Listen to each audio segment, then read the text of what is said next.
তেলেবুড়া মহারানীপুরে মর্মান্তিক এক পথ দুর্ঘটনাস্থলে যুবকের মৃত্যু, গুরুতর আহত আরও এক। সোমবার রাত প্রায় 10:30 নাগাদ তেলিয়ামুড়া আসাম আগরতলা জাতীয় সড়কের মহারানী পেট্রোল পাম্প সংলগ্ন এলাকায় মর্মান্তিক পথ দুর্ঘটনায় মৃত্যু হলো এক যুবকের।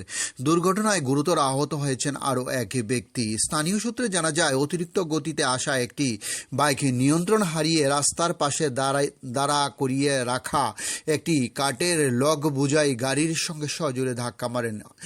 সংঘর্ষের তীব্রতা এতটাই বেশি ছিল যে সেই বাইকের চালক ঘটনাস্থলে গুরুতরভাবে আহত হন। বাইকের পেছনে থাকা অপর আরোহী গুরুতর জখম হন। দুর্ঘটনাটি স্থানীয়রা লক্ষ্য করতে পেরে সঙ্গে সঙ্গে দ্রুত খবর দেওয়া হয় তেলিয়ামুড়া দমকল দপ্তরে। খবর পেয়ে দমকল কর্মীদের ঘটনাস্থলে ছুটে এসে আহত দুইজনকে উদ্ধার করে তেলিয়ামুড়া মহকুমা হাসপাতালে নিয়ে যান।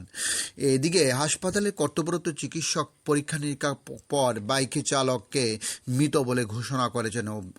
অপরদিকে গুরুতর আহত ব্যক্তিকে প্রাথমিক চিকিৎসা দেওয়ার পর উন্নত চিকিৎসার জন্য রাজধানী জিবিপি হাসপাতালে রেফার করা হয়েছে বলে জানা যায়।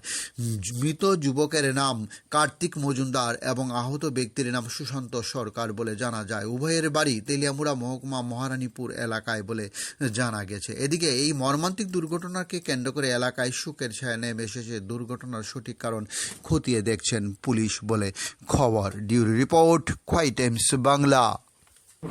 কোন জায়গা বলতে কিছুক্ষণ আগে তেলেঙ্গানা ফায়ার সার্ভিসের যে অ্যাম্বুলেন্স দুটো পেশেন্টকে নিয়ে আসে তেলেঙ্গানা হসপিটালে, যার মধ্যে একজন নাম যতটুকু জানা গেছে কার্তিক মজুমদার, উনি dead, already dead, brought dead, মৃত।